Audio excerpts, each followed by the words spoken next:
subject. So, okay, whenever she goes, and then you can start. Thank you, Chairman.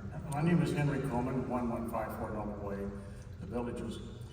I was a landowner, and I still am in Hardee County. I lived 2 miles from the Fort Greene beneficiation plant. I was surrounded by phosphate mining for 10 years. I still have a cattle operation about a mile away from that plant. I have a great deal of experience with this industry. Today my talk is in 2 parts, radiation and reclamation.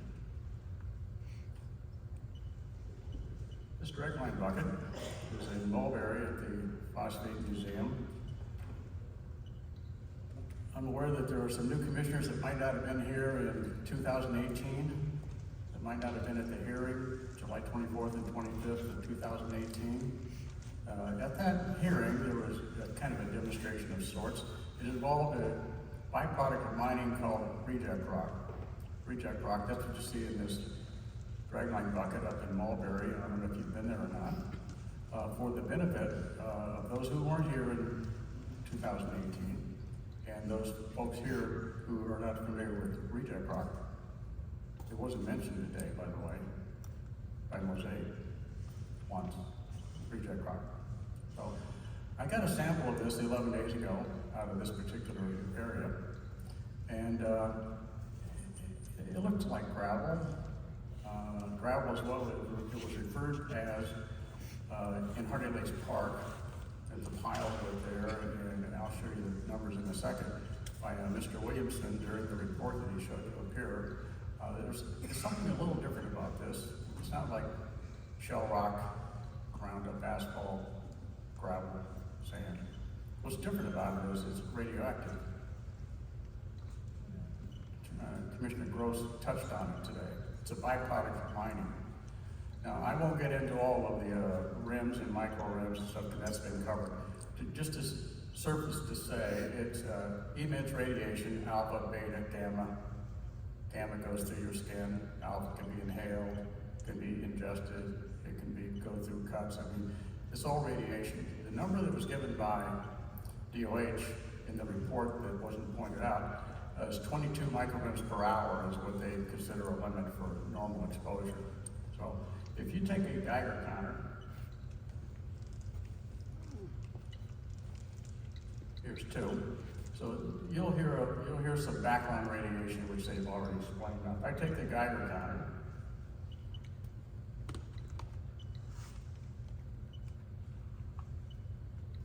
and I put, well, by the way, this is reject rock out of this dragline bucket.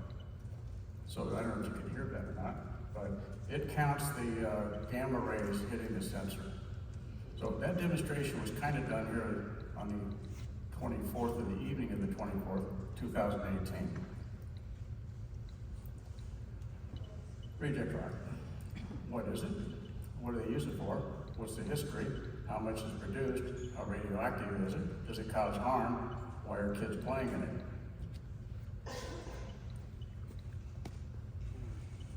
So you see in the picture on the left was taken quite a few years ago. By the way, this Phosphate Museum, I do think DOH had an office there. Maybe Mr. Dunn was there, maybe Dr. Brian Berkey, a Dipper, was in that office. This was old enough that they had a grass parking lot, and you see the kids playing in that. And then on the right-hand side, you'll see that was taken 11 days ago, a young man taken for fossils. What is it? What is reject rock? It wasn't even mentioned today. Okay, when we start with mining, a little background. This is the South Fort Meade mine here. This is an area where you have active orange groves. Mosaic owns this land. They come in and they push up the trees, they burn the trees, they take a bulldozer, they put a ditch around what they call their process canal or whatever, and then they take all living things out of there with a bulldozer. Then the next thing, upper left, you see a drag line. So that top part, somebody said 15 feet of overburden, maybe more than that. That brown part was the dirt you saw in the previous slide. They take that off for the most part, as I understand it, because I've seen it. They dump that overburden in the pit. It's not segregated and saved for later, unless they're talking about future uses, not what they've done in the past. So the white part down there, that's a matrix you're aware of. So a matrix composed of pebble, rock for phosphate, sand, clay, reject rock, uranium. So you all know that uranium is naturally occurring down there. It's shielded, we're protected from that. That's why Mandy says that the water has certain levels of radiation. It's down there, it's shielded, it was put down there way back when, millions of years ago, when all this was laid down in these layers. So what they do is, it's okay down there. But when you bring it up, now you got a problem. You can't put it back. All that material is brought to the surface. You have to do something with that now. So you see what they do is they put all this in a slurry, they pump it to a beneficiation plant, and you see over here in the center of the top, that's Fort Greene beneficiation plant, which they closed down for reasons I don't have time to talk about. They screen out this pebble rock because it's a byproduct, it's a waste. They put it in these big piles, and you follow the yellow arrow down, and you see these big piles of reject rock, and then they haul that off over time. And in the past, Hardy County used this. There's a former Hardy County employee here today. They took their dump trucks out there and loaded it up themselves, took it and put it on the roads, parking lots, driveways. Anything you can use marl for, gravel, or whatever they use that for. Then they had a contract with CF Industries before they sold to CF around 2015. They had a private contract with a local citizen that hauled this reject rock for $250 a load. Everybody has this. It's all over the place in Hardy County. Lower right is Hardy Lakes Park. That is the reject rock that Mr. Williamson tested November the 15th of 2018. I'll go over the history in a second. It's the same pile. Now, he didn't mention that today, the testing of that, but the report was up here. You could see it. Okay, the history. Who was here? Well, Eldon was here. Chairman was here. Mandy here. Don was here. A lot of people were here at that meeting. See, we had a rally across the street with a band that afternoon. That evening, we started Mosaic gave their presentation. These are the same people. They were there then. That was then, not today. July of 18th. They're here today. What happened after that? Well, 5 or 4 days before that, the director of planning here, Earl Hahn, went on a tour with Rob Basler and Adriana Lebrono. He went up to that dragline bucket. He was at Hardy Lakes Park. They put the Geiger counter on the ground. He saw those numbers. After that, we had your meeting. After that, I didn't know anything about this. I bought a Geiger counter. Other people did. We went out there. We're testing these same places, plus more.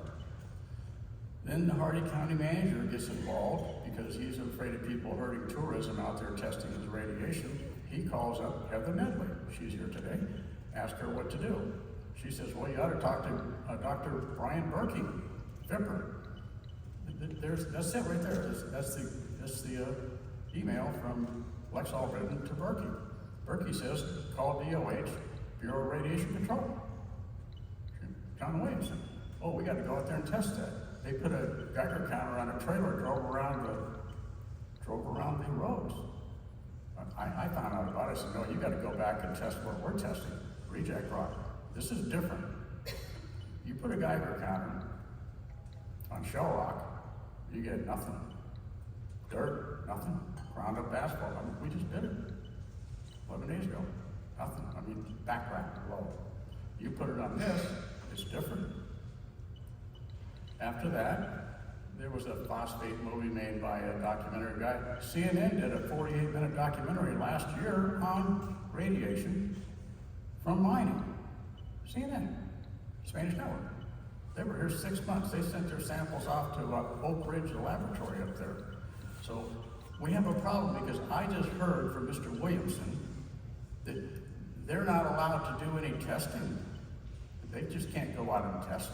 They can't test reject rock. They're very limited. So he never mentioned it. But in his report, he called it gravel, even though I talked to him on the phone. He understands it's reject rock. He doesn't know of any regulations on any kind of limits on reject rock. So how radioactive is it?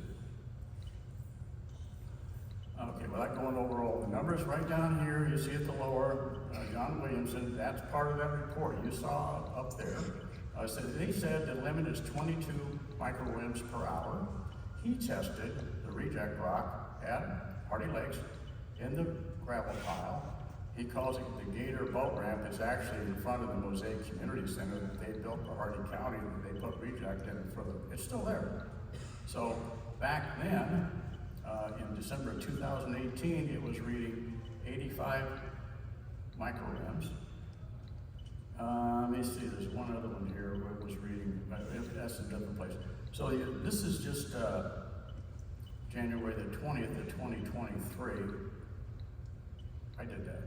57 micrograms per hour. He said that the limit is 22. Now, it's all equivalent to how many hours of exposure, et cetera, per day. That's why they say, well, the park guy didn't have a problem with it, even though it's all over the roads out there. And the alpha reading, he said top right, 30, that's out of my car window. His one is 22, because alpha radiation is in the dust in these particles. And then you see, just to show you, look at all these different Geiger counters. It's not some anomaly. Look at it, and this is just part of it. I'm not even talking about class action lawyers that have been out there, everybody else. I don't even have the numbers from CNN here. So what happened at the Phosphate Museum? Well, the original way back in 2018 was, this is counts per minute. Right now it's 42. I mean, that's not a great number. That's showing 28 micrograms per hour. Their limit is 22. So back then it was reading 107 micrograms per hour. A few days ago, in that dragline bucket, I got, or 11 days ago, 81 on top of the picnic table right next to it. This is that far off. 29. Not even on the ground. Now what I don't understand, and I'm shaking my head, and Commissioner Gross touched on that, Mosaic uses pebble rock because it has these fossils in it from way back when, shark's teeth. They use it as a public relations tool, so they've had that phosphate pebble rock where these people have been working out of, and the upper left corner is a museum employee 11 days ago in a purple shirt helping people dig in the radioactive phosphate. I don't know if she knows how radioactive it is. Pioneer Park, 11 days ago in the middle, upper right-hand corner, Acadia, that's the one that you had here that they took away. And then Hardy Lakes Park, lower left. Now these are the folks who were here over 4.5 years ago. I have no idea. I mean, it was brought out in broad daylight. What the numbers are. I mean, I'm showing 34 right now. I can't explain that. How Mosaic could, and they didn't even mention reject rock today. Nobody did. These are the questions we need answers to. Does reject rock cause harm to humans? Is it a radioactive waste byproduct? Should it be regulated as a radioactive waste? Should the EPA federal come in here like they tried to do and do radon testing, airborne, et cetera, and check out this reject rock? How much is there? I mean, every dragline bucket has some in. There's mountains of this stuff. In the past, they sold it, gave it away, whatever. I think there's a walking trail behind Bach Tower that's made out of this stuff. I mean, it's all the way around Lake One at Hardy Lakes Park. I went there 100 times with grandkids and stuff looking for shark's teeth. I walked right across my fence. I lived right there. So this has been there for decades. And this was brought up 4.5 years ago. And here we are today. It wasn't even mentioned once, even by DOH. He admitted that they're not allowed to do it. The last thing is, why are children being exposed to this? You got little kids out there rolling around, taking it home. The kid with a yellow shirt on that took home a whole bag full of it. You know children are 10 times more vulnerable to radiation than adults. 9 minutes. Reclamation. I will tell you there's theory and there's reality. There's present, there's future. What you heard from Mosaic today isn't reality on the ground. That's how they think they want to. I mean, when Commissioner DeRizzo has to give them some suggestions, maybe you put some sand on top of your clay settling area, or maybe you do your topsoil and corn rows. I mean, that's a good idea. What you heard today were challenges, Russell. Very challenging. Well, yeah, it is challenging. You heard there's the soil scientist. You can't get stuff to grow in here, and if you did have it, it's going to have Kogan grass in it. You can't get rid of Kogan grass. If you figure out a way to do it, let me know. That's what I heard. I heard a lot of ideas.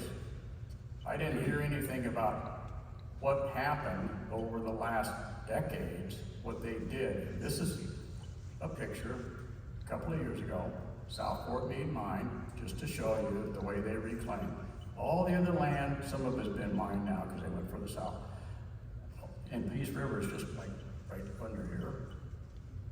When they get done mining, 25% of that goes off in a railroad car. 24 to whatever percent goes into a clay settling area, which you heard a lot about today. You can't fix that stuff. A couple of months out of the year. The rest is holes, which you end up with sand reclamation. Now, just to put this in perspective, this area down here is about 10,000 acres, South Fort Meade Mine. Ona, I think, is over 50,000 acres. This area here, they're going to expanding. They want to do like another 10,000 acres. This is what's left. When it's left, there's not enough material left. I wanted, and you should ask Mosaic, in the past, as of yesterday, what do they do with the overburden? How much of that first 15 foot do they actually set aside and not just push the berms in from the side and skim it out as much as they can? Not today, not tomorrow. On Thursday, Hardee County Commission is going to consider a request from Mosaic to close another road. It's called Close and Vacate St. John's Road. Requested by Mosaic Fertilizer, I don't know why, but LLC.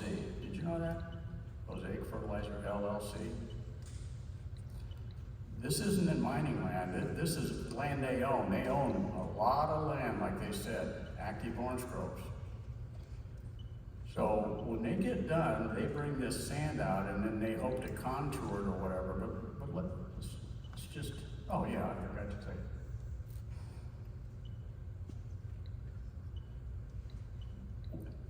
What they talked about today is, well, we're going to do a stream here and we're going to contour and we got lighter and all kinds of stuff. But when you're all done, look at all this.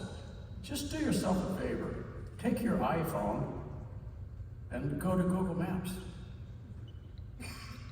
Put in Fort Greene. Zoom out and you can see, as of fairly recently, the kind of reclamation they're doing all along that new area, the Ona, South Pasture. I mean, I'm not going to get into what they did to South Pasture Mine extension. Part of it will. What's missing? You look at what's missing with reclamation. People. I didn't hear anybody today talk about putting people or farms or families or houses or neighbors or churches, communities, orange trees. I haven't seen any orange trees on reclaimed land. Produce farms, roads.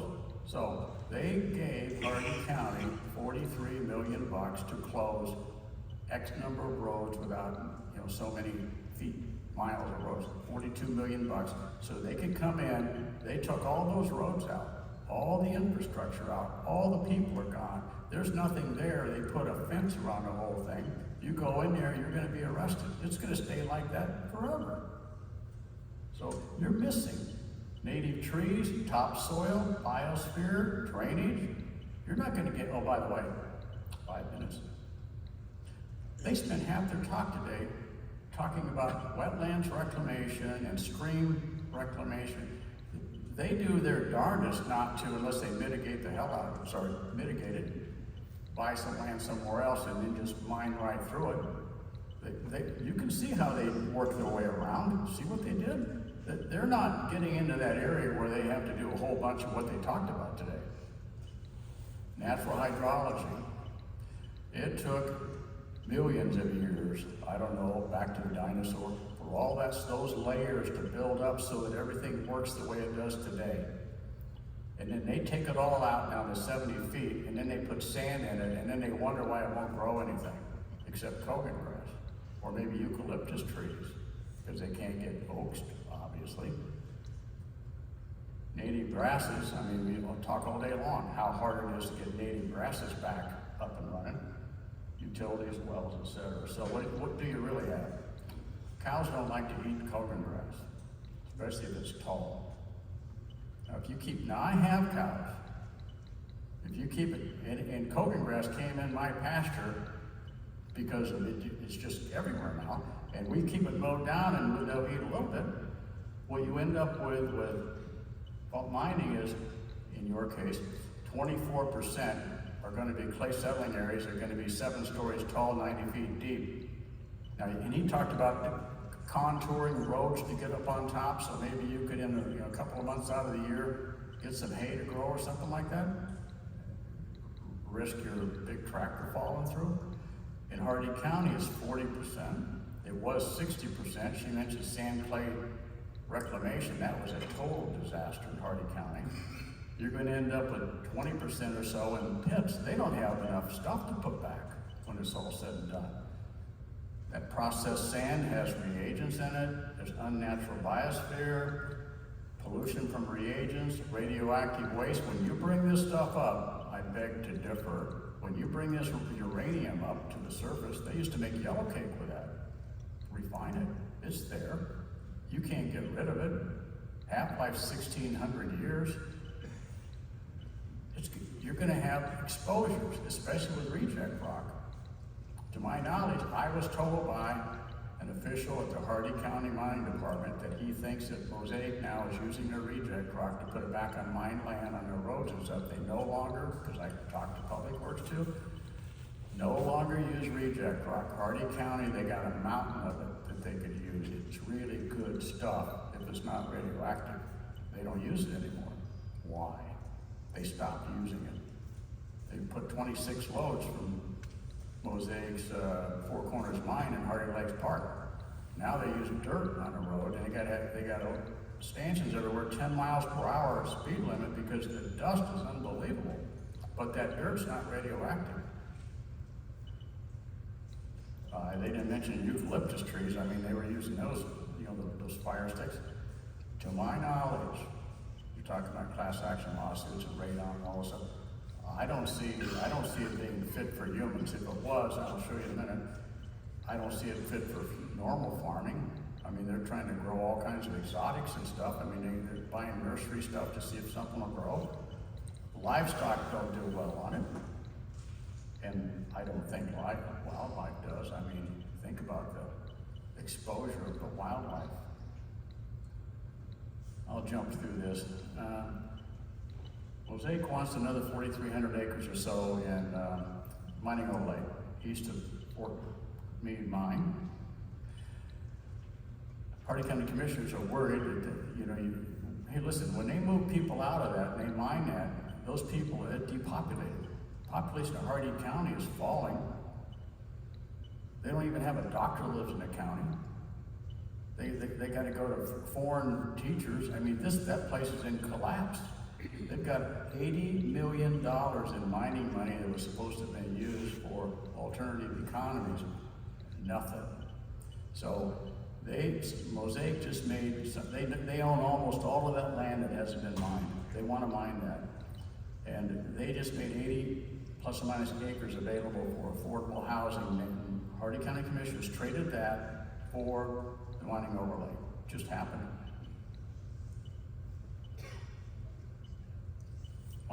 Mine land is worth a fraction after mining. Look, Hardy County property appraiser, look up the value, do the division. You'll see Orange Groves is $7,000 an acre. Mine land is ever from $1,200 to $2,500 or whatever an acre. You're never going to get that back.